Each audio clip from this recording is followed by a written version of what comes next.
Welcome, everyone. I'm so excited to bring you the first ever Hedgebrook Cottage chat. The conception behind this is really to just bring some of our fabulous alum together to talk, to sit in our joy, to enjoy each other's company, to learn a little bit about each other. These might be matches of people who are in residency together, and these might be once and future residents. Today, I'm really, really happy to welcome Magogodi, who does some amazing love activist work specifically for Black women, Black healing, but it is called Love is a Kind of Cure. If you haven't checked them out, you should absolutely look at Magogodi's work.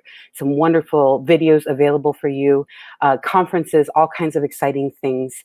She was selected to be a 2020 writer in residence here at Hedgebrook, and we had to reschedule her. But we are so excited because she immediately jumped in and wanted to engage and wanted to take part in our community. And so we can't wait to welcome her officially onto the land. But meanwhile, she is already an active member of our community, and I'm going to welcome Magogodi to the stream. Hey, Welcome. thank you. It's so wonderful to be here with you, with the Hedgebrook community. Yeah, I'm very excited about this conversation tonight. Yes, I know. We're both kind of geeking out, y'all, because we are going to get to talk with somebody whose work we enjoy so very much. And I'm going to bring her on in just a moment. But before we do, Magogodi, is there anything you would like to say about what's coming up with your platform, what you just finished? I know you're just wrapping, and this is part of your wrap of a whole series. So tell us a little bit more about Love is a Kind of Cure. Sure, I will. I'm also loving that my tags are just hanging out and coming to say hi to you. It's just some silkiness to go with the glisten. It's just silkiness to go with the glisten. It works. Love is a kind of cure. We really are. We exist because of that name. You know, we believe that the things that ail the world, that makes us all frustrated when we hear the news. The point for us is how do we, once you're frustrated by the news, what are small everyday acts of courage that we can offer folks to do something about it? Case in point, it is, as we all know, Black History Month. We've been celebrating Black sisterhood all month with women we really love who are building sisterhood, and we're offering them flowers really to say, hey, we see you, we love what you're doing, keep going, and at the same time give our audience an opportunity to learn a little bit more about ways to support those communities, like who should you be reading, who should you be following. In March, obviously, we're celebrating women, and we're particularly excited about doing something different. We're feminists, yes, but I mean, this is the thing that gets me as a feminist. At the very bottom of patriarchy is white supremacy. And we're saying, how do you use radical love to combat all the crazy that we saw on January the 6th? Wow, I love it. Thank you. Thank you for sharing that. I love that idea of acts of courage, tiny acts of courage. I love that, stepping into that courageous space. Also, 3 snaps for the Black women doing the work to let you know how to do better, how to be better, how to do some anti-racist work right here live today in your now. So thank you for that too. That's some labor, and that is a labor of love. I love it so much. I'm loving how many of our alum have already tied in. You brought in so many from our board president, Sarah Manika. She was like, oh yeah, I did something with them. She might be watching. I hope she is. So much. Right. She's so awesome. So I'm super excited to partner more closely with you. But right now, I want to get this conversation popping. I want to get it started. Yes. I want to welcome the most lovely and wondrous Valerie June. Woo-hoo. Hello. Hello. Thanks for having me. It's so We're great. so glad.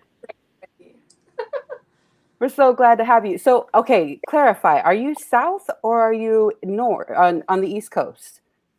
I'm on the East Coast and I'm in the North right now. I'm in New York right now. So it's cold. So this fire is real. This is not a prop, y'all. Yeah, that's what I was queuing in on. I'm like, girl, you have a background going? Yeah, I just put the screen up and I hope you're staying warm. This winter for once, because usually I'm on the road, but because of the pandemic, I'm home. So I'm like, I want to be somewhere where I can have a fire. Nice, nice. That's amazing. It reminds me of the cottages, something that you get to look forward to, right? Is building. I bet you knew how to build that fire, didn't you, I Valerie? sure did. I was taught so well by the ladies at Hedgebrook. So thanks for that. Oh, we are so excited to have you both. Thank you for launching this with me. Thank you for stepping into the unknown. We've never done this before. So, as I keep saying, we're going to offer ourselves some grace. We can't mess it up because we've never done it before. But you all are such wonderful gifts. Let me tell you a little bit about Valerie that I know. I'm going to tell the personal story. I love that. I just got to share with her that. Britt and Jen, my wonderful program team, they love Valerie June. They're like, we got to get involved with Valerie June. We got to bring her to do something. And just a side note, if you're coming to our fundraiser, our virtual fundraiser on March 21st, you'll get a performance by Valerie June. So she's going to be one of our performers at Equivox this year. I'm super excited about that. But I didn't know Valerie June's work. And you have to understand, I'm from Texas. Like I'm a bit of a country girl at heart. And Valerie June doesn't know this, but I'm a singer. I was a singer before I was a writer. I studied vocal jazz. So should know Valerie June is what I'm saying. You should know Valerie June. And I was visiting my sister. You know her. I know you. Mahogodi was like, I drove up her streams. From South Africa, baby. Thank you. Thank From you. South Africa, baby, right there. That's some love. Just saying. I am embarrassed at myself, okay, for not knowing. So I'm going to put you hyped to some Valerie June. She has a new album dropping on March 12th. She will be one of our featured performers. This is the sneak peek. She just got this. Look at that. Why are you so majestic? This vinyl record. I was so happy. Wow. It's gorgeous. If you check out her meditation on YouTube, that is a gift. It is free. Check out her meditation, her stay meditation on YouTube. It's some glorious things. But there I was visiting my sister, Mahogodi, and this voice catches my ear. She's playing music in the background, and this voice catches my ear, and I'm like, who is this? Who is this? I was like, it sounds kind of like maybe a little Stevie Nicks or something. And she's like, it is not Stevie Nicks. You'll know this name. And then she says, it's Valerie June. And I was like, oh my God. I totally geeked out. And then I went down the Valerie June rabbit hole. I don't believe I listened to everything you've ever made at this point, including your amazing cover with Michelle Ndegeocello of Be My Husband. Holy camole. What an honor to Nina's legacy. Thank you for being alive. And she lets us, she was just telling me in Mahogodi that she's sitting in creative juice. So I'm going to be quiet. I'm going to step back a little bit. I want you all to talk a little bit about the creative juices that you're feeling, what you're excited about, what you're creating right now. Well, I was super excited to hear about love as a kind of cure because I consider everything you said to be basically the purpose of my whole dream of my life, elevating each other, but also I think art is a kind of cure, you know? Yeah. The way that you say love is a kind of cure. Yep. Do that with our art, and like everyone who visits Hedgebrook does that with their art, and it's powerful. So the power of art is just one of those things that I think you help to highlight with what you're doing in your work, and it's tremendous. I love it. Yeah. Oh my God. Valerie, I'm going to not just record it, like I'm going to play it every single time in your voice so people understand what we're talking about, because we're both, it's a team of three co-founders, and one of my co-founders is also a writer. Her name is Clavis. And both of us, well, all three of us, given how deeply we understand what the arts can do and have done for us, we use art. I mean, that is our medium that makes this love as a kind of cure.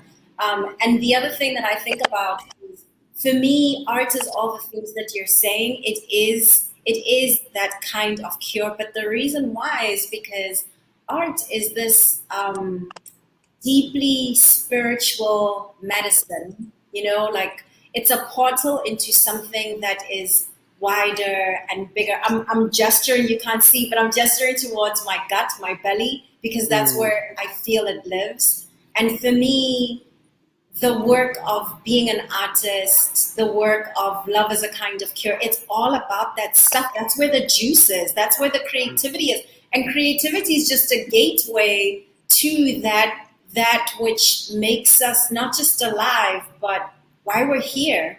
Like, what are we doing here? I know, and I call it like, first of all, this is a perfect conversation because we speak the same language, so there's a lot of barriers that we don't have to go through. Like, I would use the word portal to describe exactly what you're saying.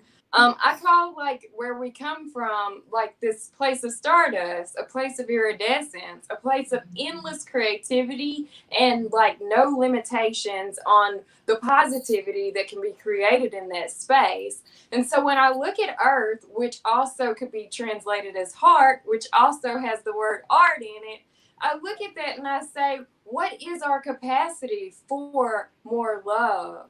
What is our capacity? Because I think we don't even know what we're capable of and what our potential is in that department of love, because we've been, since humankind got to earth, it was like survive, survive, survive.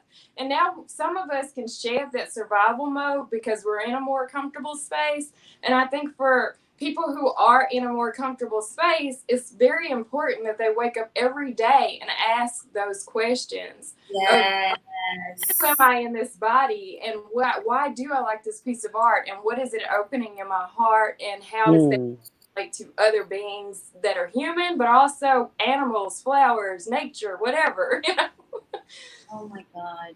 You both just, I have a list of like possible questions or things that I'm curious about, just knowing both of your work. And I'm watching you like tick through it. I was like, name your medicine.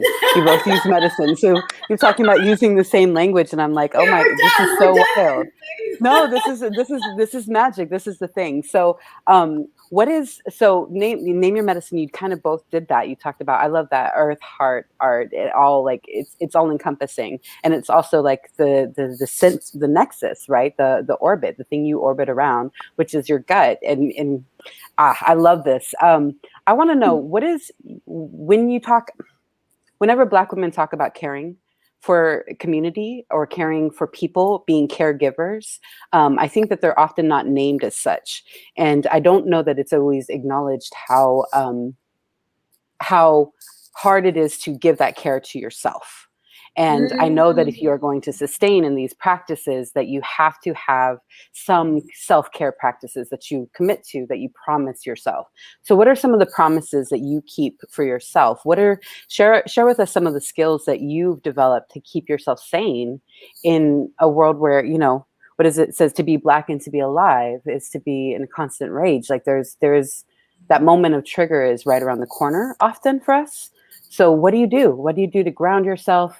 What is that connection to that earth, to that gut orbit? You go first. Who do you want? Both together.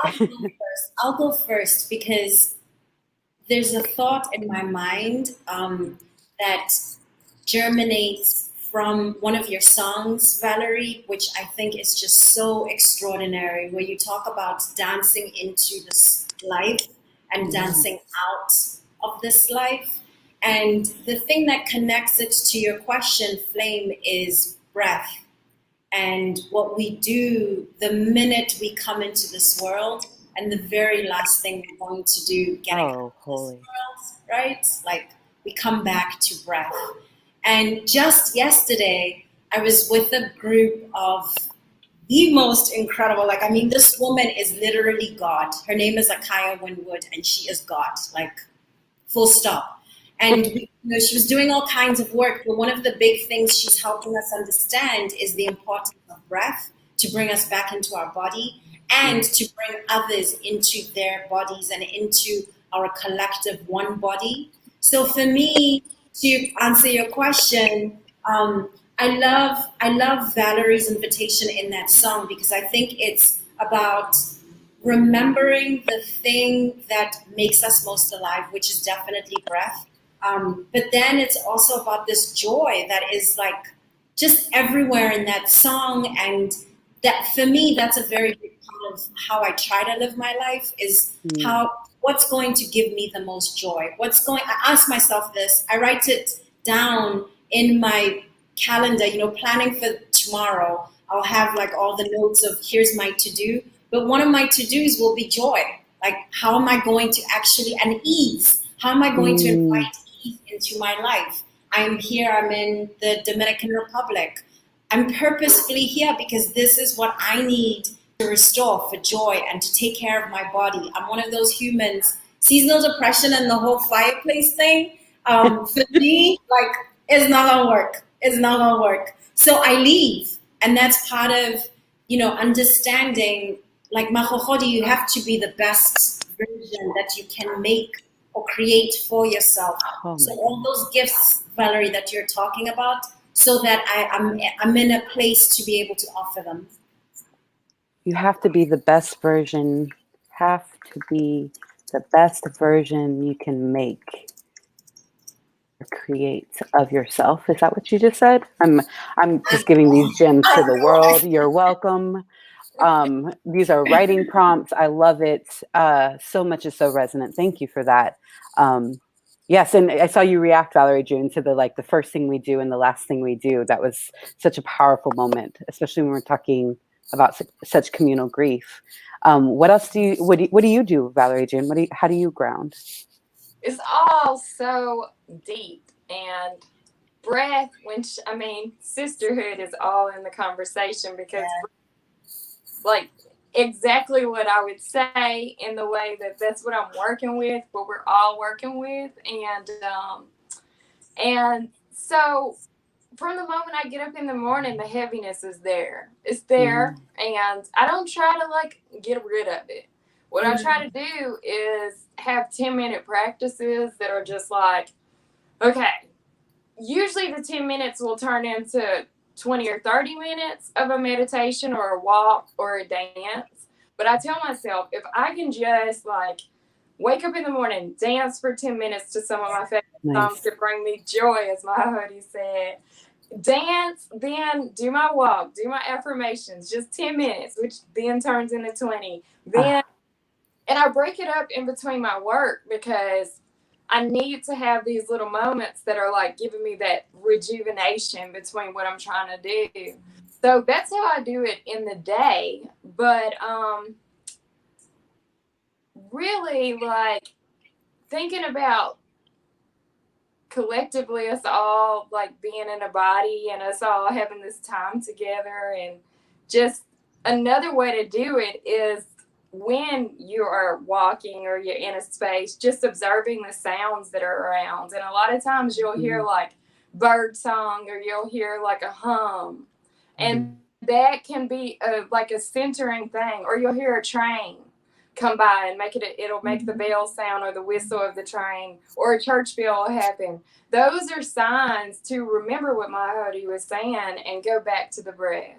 And so they're around us all the time. And I think this is true whether we're in a body or we're not in a body, that there are always these things that bring us back to that collective consciousness of realization of who we are.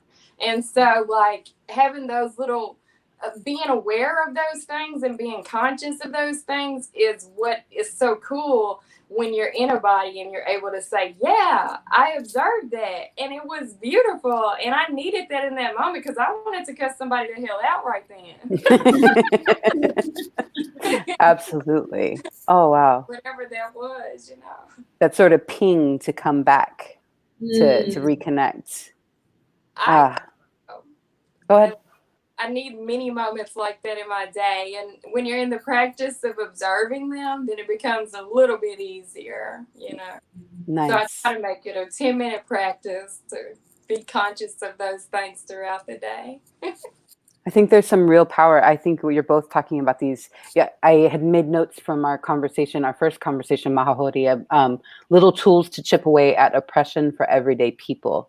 And so I love that idea of, somebody said, put joy as busy on your calendar. You know what I mean? Schedule in times to tap into that as if it's any other kind of work.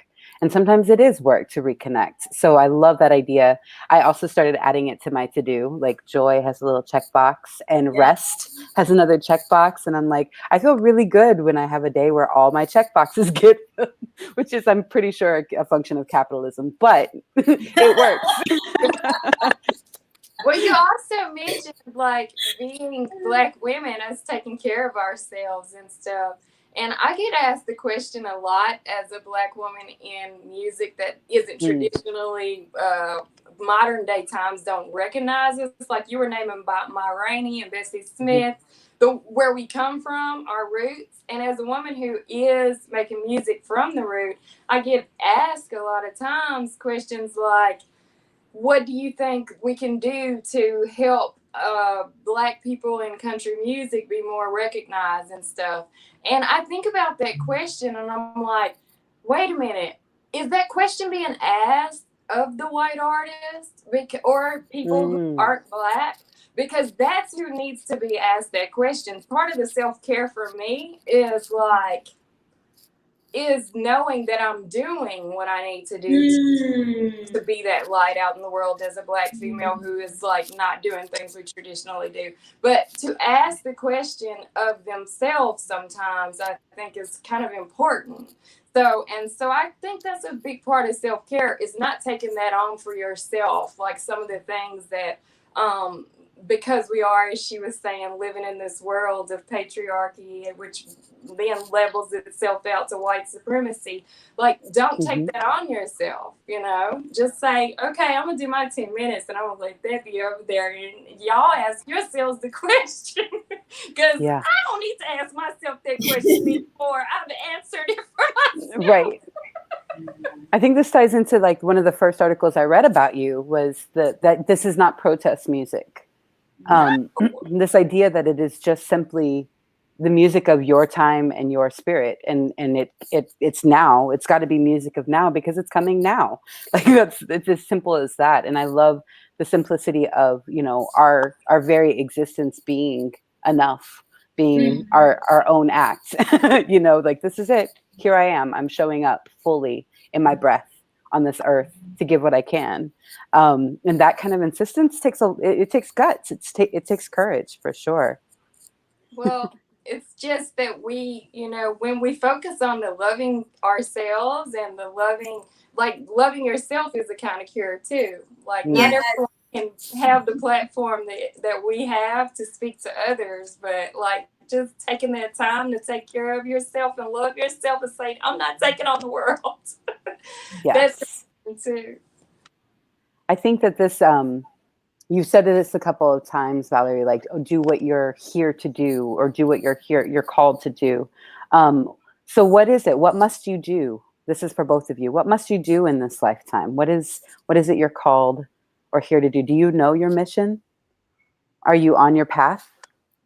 Big questions. Yeah, like no pressure. I mean, it's okay if the answer is like I'm still walking. I'm joking. No, I think about that. I think about that question a lot. Like, probably easily crosses my mind in some shape or form every day. I do know what my purpose is, and I'm also really aware of and okay with a purpose that moves, right? I don't think that our purposes are static. I think the ultimate purpose of being on earth is static. That is love. Like I think all of us are here on earth for one purpose, and that is to experience and to offer and to just bask in this glory of love. Radical, crazy, wild, uncontainable love, right? I think the way that we manifest that's what's juicy and interesting, and honestly also that's what's wrinkled, right? Like that's where all the crazy making things come in, where we're constantly having to check in with am I heeding to that core purpose that is my expression of love. And I really resonated with what you were saying, Valerie, about not taking on things that aren't part of what you're here to do. Because I think that's when we get off the path, right? We think, oh, wow, I just heard on the news this really disturbing thing, like COVID-19, great example. I'm not a scientist. Like, I don't know the first fucking thing about that. Like, I don't.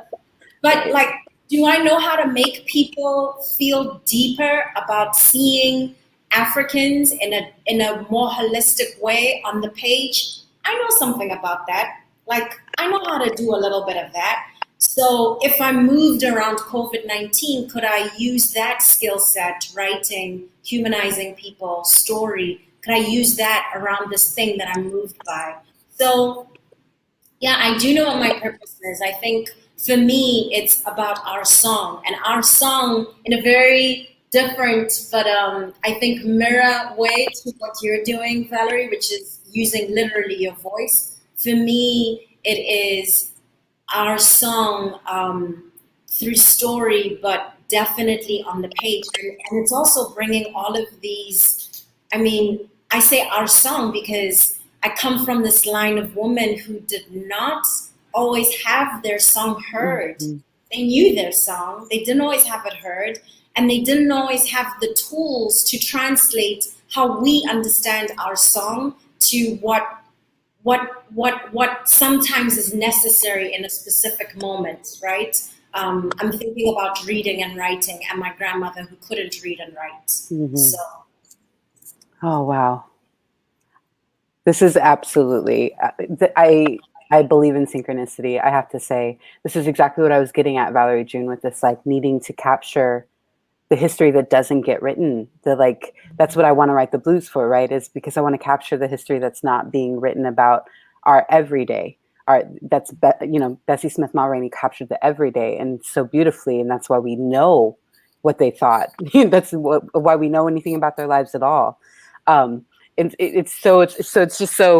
It's astonishing and also completely magical, and also exactly what I expected would happen with this conversation, which is that there's just this beautiful synergy. Valerie, what must you do? What must you do in this lifetime? Well, I want to just say, I want to know more about how you felt the day you met Nelson Mandela. Like, how was it?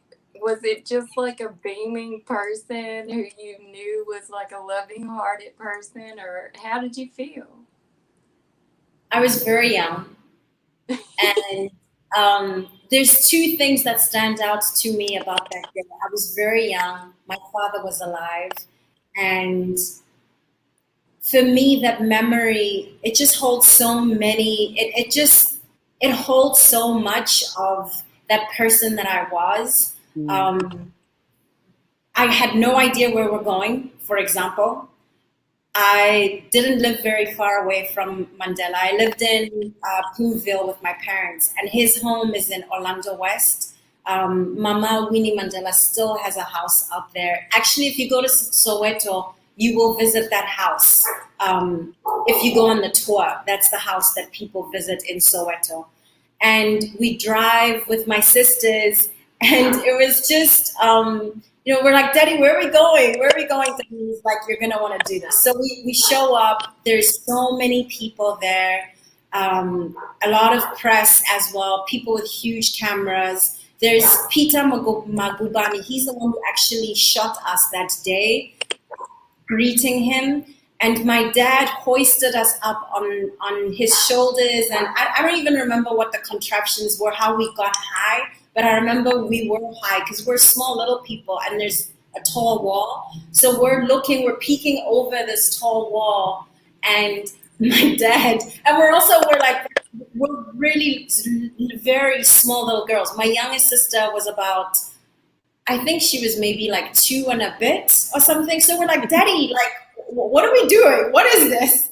And he's like, coaching, he's like, say Viva Mandela, Viva Mandela. So we start chanting, Viva Nelson Mandela, Viva, Viva ANC, Viva. I was a little bit older. I'd been going to rallies with my parents, so I got us going.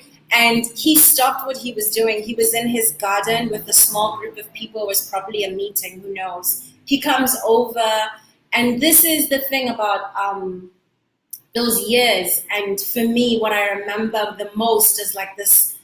It's like this warm dish that Nelson Mandela made us feel that we were always eating from his hands when I was, you know, a young person growing up in this country. He comes over and he greets us the way that a grandfather greets his own children, right? Just the smile, like just like all the way, all of the universe is smiling at you, and I didn't even understand the full significance. Honestly, I wouldn't until many years later. My dad found that picture in a book. He brought it home and he was like, "So this happened." I'm like, "Oh, I guess this is very important, you know?" So yeah, it was a good day. Wow. Well, I love hearing the story, and I can't wait to meet you in person, to hear it in person again. You can tell it 5 billion times because I'll never get tired of hearing it.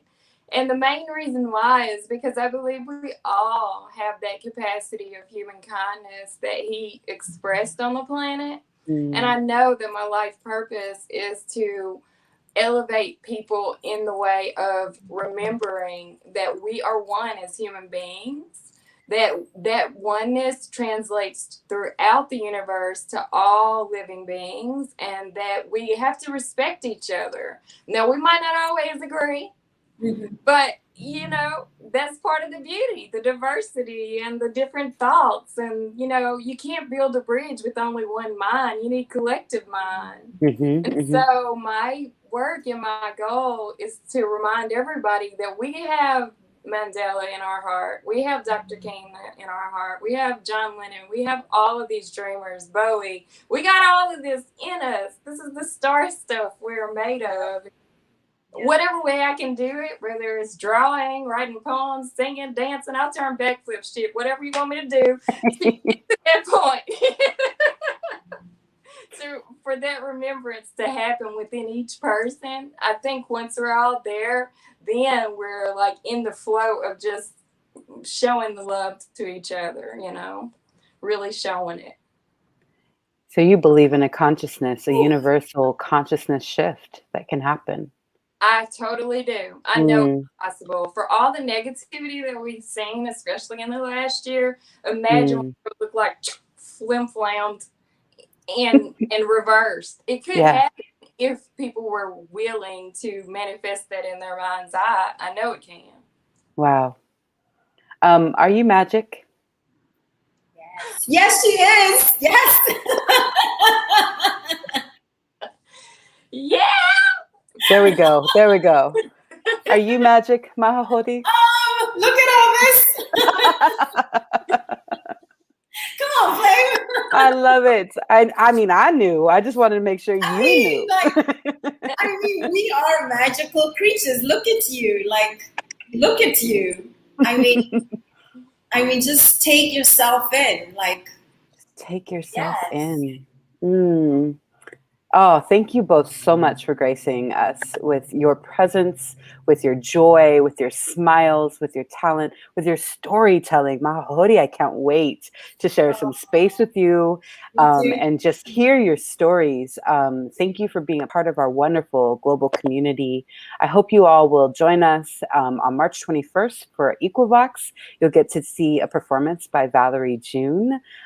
This is our big fundraiser for the year. We're doing it virtual. You'll get to meet our new executive director who starts very soon, Kimberly A.C. Wilson, a Black woman who I believe is pretty freaking magical as well. I'm super excited for all the things that we're offering this year. We want to be engaged with our alum. We want our alum to come back and share their wonderful gifts, their wonderful joy, their wonderful experiences with us. So please, please, please come back. We're going to be doing a cottage chat with different alum throughout the year, and we have the next few months scheduled out. So keep an eye on that, and we'll just be click and watch while you can. Let us know if you enjoyed this. Let us know how you felt. Check out Valerie June's album dropping on March 12th. Go follow Love is a Kind of Cure so you can see what's happening. Get yourself some joy in your life. Get yourself some magic. And yeah, that's what I got. That's what I got. Thank you both so much for joining us. We did it. Thank you so much. Thank you so much for having us. This is Wow. Wow. Right? It's so kind of cool. Like, yeah, this is a little bit of what it's like to come to Hedgebrook, sit at the farmhouse table, and be in community with a couple of spectacular minds. Just, you never know where the conversation is going to go. There's always somebody who chats a lot. That's usually me. So thank you for joining me and letting me chat with you and ask amazing questions. I am so excited to see what you do in this lifetime. I'm so honored to be alive at the same time as you and be in the same world as you. And anybody who's out there listening, thank you so much for joining us. This will be available for a little while and then on our YouTube channel in perpetuity. So we're looking to definitely do this again. If you're an alum, hit us up. Let us know. We would love to put you in conversation with another alum or with one of your sisters. And that's all from us. Thank y'all. Love. Thank you. Hug Big and love to you both. Big, big love. Good night.